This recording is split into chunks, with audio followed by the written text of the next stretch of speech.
আসসালামু আলাইকুম প্রিয় শিক্ষার্থী, তোমাদের ধারাবাহিক মডিফায়ারের বোর্ড প্রশ্ন সমাধানে আজকে আমরা তোমাদেরকে সমাধান করিয়ে দিব রাজশাহী বোর্ড 2024 সালের বোর্ড প্রশ্নটি।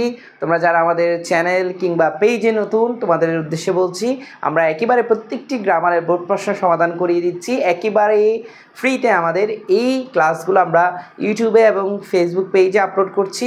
তোমরা তোমাদের বন্ধুবান্ধবকে জানিয়ে দাও, সাজেস্ট করে দাও, ইনশাল্লাহ তোমাদের এইচএসসি প্রস্তুতি হবে 100তে 100 ইংরেজিতে। দেখো আমরা একটু দেখি এখানে কী নিয়ে আসছে।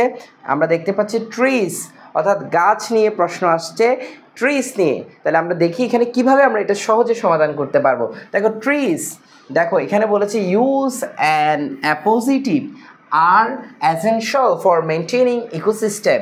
বলা হচ্ছে ট্রিজ আর এসেনশিয়াল, অর্থাৎ গাছ হলো খুবই প্রয়োজনীয় ফর মেনটেনিং ইকোসিস্টেম। ইকোসিস্টেম মানে কি? বাস্তুতন্ত্রের জন্য। তাহলে আমার প্রশ্ন হলো অ্যাপোজিটিভ কি বা অ্যাপোজিটিভ কি? এই বেসিক ক্লাসগুলো আমরা প্রত্যেকটি বিষয় মডিফায়ারের আমরা আমাদের পেজ থেকে ইতিমধ্যে আপলোড করেছি, পাশাপাশি সর্বপ্রথম আমরা ইউটিউবে আপলোড করেছি একেবারে পূর্ণাঙ্গ কোর্সটি প্লেলিস্ট আকারে। তোমরা যারা এখনও দেখোনি আমাদের এই ভিডিওর ডেসক্রিপশনে গিয়ে আমাদের প্লেলিস্টে গিয়ে পুরো মডিফায়ারের ক্লাসটি দেখে ফেলো, ইনশাল্লাহ আর মডিফায়ারে কোনো সমস্যা থাকবে না। বলা হচ্ছে অ্যাপোজিটিভ। অ্যাপোজিটিভ মানে কি? এই বাক্যে আমরা দেখতে পাচ্ছি সাবজেক্ট হিসেবে ট্রিজ বসেছে। এই সাবজেক্টের একটা পরিচয় দিবে দুটো কমার মাঝখানে। দেখো এখানে একটা কমা ব্যবহার হয়েছে, এই জায়গায় একটা কমা ব্যবহার হয়েছে। এই দুটো কমার মাঝখানে যখন সাবজেক্ট সম্পর্কে অ্যাডিশনাল ইনফরমেশন দেয় তখন আমরা তাকে বলি অ্যাপোজিটিভ। তাহলে এই জায়গায় ট্রিজ সম্পর্কে আমরা বলতে পারি আওয়ার ফ্রেন্ড বা আওয়ার বেস্ট ফ্রেন্ড, তুমি যেটাই বলো না কেন সেটাই রাইট, ঠিক আছে? আওয়ার ফ্রেন্ড বা আওয়ার বেস্ট ফ্রেন্ড।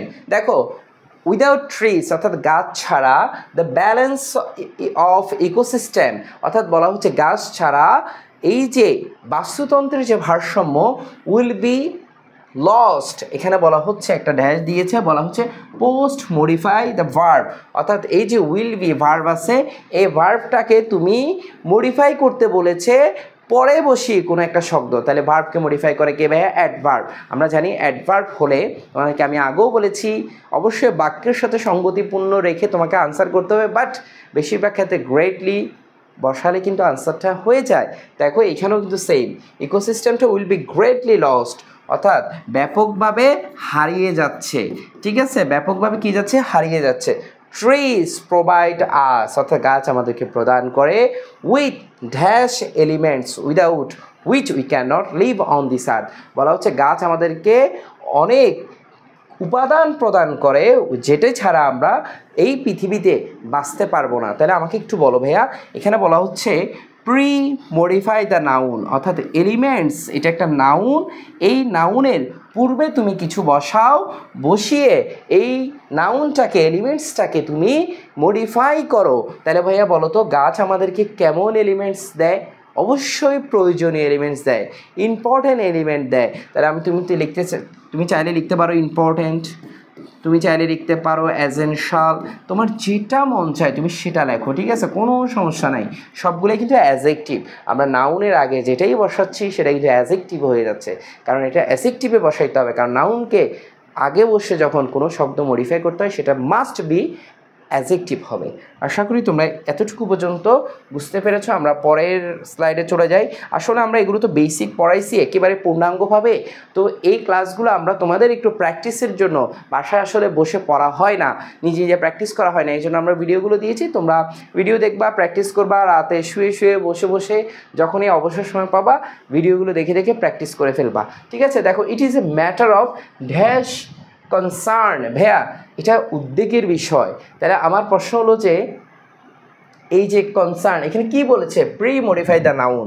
তাহলে বলা হচ্ছে এই কনসার্নটাকে তুমি কি, এই কনসার্নটাকে তুমি মডিফাই করো। ভাই এটা একটা নাউন, ওরা বলেই দিছে প্রি মডিফাই দ্য নাউন, অর্থাৎ নাউনের আগে বসে মডিফাই করো। তাহলে নাউনের আগে কে বসবে? অ্যাডজেক্টিভ বসবে। ওরা বলে নাই, তাও আমরা বুঝে নিচ্ছি এটা অ্যাডজেক্টিভ হবে। তাহলে অ্যাডজেক্টিভ হলে তুমি গ্রেট দিয়ে দাও ভাইয়া, কোনো সমস্যা নেই। Great, it is a matter of great concern, ঠিক আছে? এটা ব্যাপক উদ্বেগজনক যে উই আর ফেলিং ট্রিজ, মানে আমরা গাছ কেটে ফেলছি। আমরা গাছ কী করছি? কেটে ফেলছি। পোস্ট মডিফাই দ্য ভার্ব, বলা হচ্ছে এই যে উই আর ফেলিং ট্রিজ, এই যে ফেলিং অর্থাৎ কেটে ফেলা, ঠিক আছে, এই যে কেটে ফেলাটাকে মডিফাই করতে বলেছে, কেমনভাবে কাটছি, একেবারে ধারাবাহিকভাবে নির্বিচারে। আমরা তাই বলতে পারি এই ভার্বটাকে মডিফাই করার জন্য আমরা একটা অ্যাডভার্ব বসাবো এখানে। এটা নির্বিচারে ইংরেজি আমরা সবাই জানো তোমরা, ইনডিসক্রিমিনেটলি। তাহলে ইনডিসক্রিমিনেটলি বানানটা NAT হবে, ইনডিসক্রিমিনেটলি। আশা করি হয়েছে।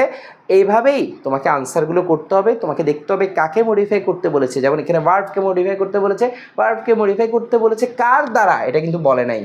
তাহলে আমরা বুঝে যাব ভার্বকে মডিফাই করে কিন্তু অ্যাডভার্ব। ঠিক আছে, তোমরা সবাই জানো নাউন এবং প্রোনাউনকে মডিফাই করে অ্যাডজেক্টিভ, আর তোমার বাকি যা কিছু আছে পার্টস অফ স্পিচের সব কিছুকে মডিফাই করে কে? অ্যাডভার্ব করে, অ্যাডভার্ব করে। ঠিক আছে, যেমন অ্যাডজেক্টিভকে অ্যাডভার্ব মডিফাই করে, ভার্বকে অ্যাডভার্ব মডিফাই করে। ঠিক আছে, এরকম প্রত্যেকটা পার্টস অফ স্পিচ বেশিরভাগ ক্ষেত্রে আমরা জানি অ্যাডভার্ব করে, শুধুমাত্র নাউন প্রোনাউন ছাড়া। নাউন প্রোনাউনকে করে, আবারও বলে দিচ্ছি, adjective. As a dryer consequence, অর্থাৎ এই ভয়াবহ পরিণাম বা ফলাফল, দ্য গ্লোবাল টেম্পারেচার, অর্থাৎ বৈশ্বিক উষ্ণতা ইজ রাইজিং, এই যে বৈশ্বিক উষ্ণতা রাইজিং বৃদ্ধি পাচ্ছে, আবারও বলা হচ্ছে পোস্ট মডিফাই দ্য ভার্ব, অর্থাৎ এই যে রাইজিং, এই রাইজিংটাকে মডিফাই করো পরে কোনো একটা শব্দ বসিয়ে। তার মানে ভার্বকে মডিফাই করবো, আমরা অ্যাডভার্ব বসাবো। প্রশ্ন হলো কী বসাবো? এ global temperature is rising rapidly. ঠিক আছে, আমরা র্যাপিডলি বসালে এখানে সবচেয়ে অ্যাপ্রোপ্রিয়েট আনসারটা হবে, এই জন্য আমরা র্যাপিডলি বসাতে পারি। খুবই কমন, তোমরা আস্তে আস্তে প্র্যাকটিস করে তোমাদের চলে আসবে। দেখো, the existence of flora and fauna is at and dash risks. Flora and fauna মানে কি? উদ্ভিদকুল এবং প্রাণীকুল। দেখো, বর্তমান যে উদ্ভিদকুল এবং প্রাণীকুল আছে, অস্তিত্ব আছে, এটা নিয়ে কি রিস্কে চলে যাচ্ছে। কেমন রিস্কে চলে যাচ্ছে? এই দেখো, রিস্ক একটা কিন্তু নাউন ভাইয়া, এখানে বলছে ইউজ এ প্রি মডিফায়ার, অর্থাৎ এই নাউনটার আগে কিছু বসিয়ে তাকে প্রি মডিফাই করো। তাহলে এখানে অ্যাডজেক্টিভ বসাইতে হবে। তাহলে ভাই কেমন রিস্কে যাচ্ছে? যে রিস্ক বা যে ঝুঁকিটা কোনোভাবেই তুমি অ্যাভয়েড করতে পারবা না, তাহলে আমরা বলতে পারি আনঅ্যাভয়েডেবল। আনঅ্যাভয়েডেবল, আমরা এখানে অবশ্যই একটা অ্যাডজেক্টিভ বসাইলাম, কারণ রিস্কটা একটা নাউন, নাউনের আগে আমরা একটা অ্যাডজেক্টিভ বসাইছি। আশা করি তোমরা বুঝতে পেরেছো। দেখো, আমরা এরপরে চলে যাই। দেখো, তারপর কি বলেছে? পোলার আইস ক্যাপস আর মেল্টিং, অর্থাৎ বলা হচ্ছে পোলার আইস ক্যাপস আর melting and dash level is rising. Use a noun adjective. হ্যাঁ, নাউন অ্যাডজেক্টিভ কি? নাউনের আগে আমরা সাধারণত জানি অ্যাডজেক্টিভ বসে, বাট কখনো কখনো নাউনের আগে নাউনও বসতে পারে। যেমন ধরো, এই আমি যদি বলি, এটা একটু বলতে পারি, ধরো Shakib Al Hasan is a cricket player, অথবা Tamim Iqbal is a cricket player. এই যে ক্রিকেট প্লেয়ার, প্লেয়ারটাও কিন্তু নাউন, আবার প্লেয়ারের আগে যেটা বসছে ক্রিকেট, এটাও কিন্তু একটা নাউন। তাহলে পরপর দুইটা নাউন বসে, তখন নাউনের আগেরটাকে বলা হয় নাউন অ্যাডজেক্টিভ বলে, অনেকে অ্যাডজেক্টিভাল নাউন বলে, অনেকে নাউনও বলতে পারে, কোনো সমস্যা নাই। তাহলে কি লেভেল বৃদ্ধি পাচ্ছে বলো তো? তোমরা সবাই জানো সি লেভেল, অর্থাৎ সাগরের যে উচ্চতা, এটা দিন দিন বৃদ্ধি পাচ্ছে, পানির উচ্চতা। ঠিক আছে, তার বলা হচ্ছে dash we can avoid such a catastrophe. ভাই বলা হচ্ছে এই যে বিপর্যয়টা আছে, ক্যাটাস্ট্রোফ, এই বিপর্যয়টা যেটা আছে, এটা আমরা অ্যাভয়েড করতে পারবো। কিভাবে অ্যাভয়েড করব? এখানে বলা হচ্ছে use a present participle phrase. Present participle ফ্রেজটা কি? আগে বলি প্রেজেন্ট পার্টিসিপলটা কি?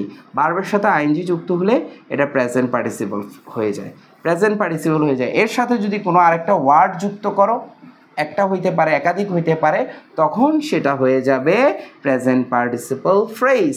তার মানে ভার্বের সাথে আইএনজি যুক্ত হলে সেটা হবে প্রেজেন্ট পার্টিসিপল। এরপরে যদি কোনো ওয়ার্ড যুক্ত হয়, একাধিক ওয়ার্ডও হতে পারে, তখন সেটাকে আমরা একসাথে বলবো প্রেজেন্ট পার্টিসিপল ফ্রেজ, এবং এখানে কোনো ফাইনের ভার্ব থাকা যাবে না। তাহলে আমরা কিভাবে এই বিপর্যয়টা এড়াতে পারি? একেবারে সহজ, আমরা উদ্যোগ নিতে পারি, টেকিং ইমিডিয়েট, আমরা টেকিং ইমিডিয়েট স্টেপস নিলে, আমরা যদি ইমিডিয়েট যদি স্টেপ নেই, তাহলে আমরা এই বিপর্যয়টা এড়াতে পারি। If we want to dash keep our dash earth safe and sound, we have to plant trees and protect our forest. বলা হচ্ছে আমরা যদি আমাদের এই প্ল্যানেটটা বা আর্থটাকে যদি সেফ রাখতে চাই আমাদেরকে অনেক বেশি গাছ রোপণ করতে হবে, পাশাপাশি আমাদের বন জঙ্গল যেগুলো আছে এগুলোকে সংরক্ষণ করতে হবে। তাহলে আমাকে বলা হচ্ছে এখানে একটা ইউজের নাউন অ্যাডজেক্টিভ, আবারও বলা হচ্ছে এ আর্থের আগে একটা নাউন অ্যাডজেক্টিভ বসাও, মানে আরেকটা নাউন বসাইতে বলতেছে এক কথায়। তাহলে আমরা এটা বলতে পারি মাদার আর্থ বলতে পারি, প্ল্যানেট আর্থ বলতে পারি, যেটা বলো বলো, একটা বললেই আনসার হয়ে যাবে। মাদার আর্থ বললে আমার মনে হচ্ছে অ্যাপ্রোপ্রিয়েট হবে, এই জায়গাটাই সবচেয়ে অ্যাপ্রোপ্রিয়েট মাদার আর্থ। ঠিক আছে, মানে আমাদের একবারে প্রিয় বোঝাতে এখানে আমরা মাদার আর্থ বসিয়েছি। ঠিক আছে, এরকমভাবে আমরা ধারাবাহিকভাবে প্রত্যেকটি গ্রামারের বোর্ড প্রশ্নের সমাধান দিচ্ছি। আমাদের ইউটিউব চ্যানেলের সাথে থাকো এবং বন্ধুবান্ধবকে সবাইকে সাজেস্ট করে দাও। ভালো থাকো, সুস্থ থাকো, পরবর্তী ক্লাসে দেখা হচ্ছে। আসসালামু আলাইকুম।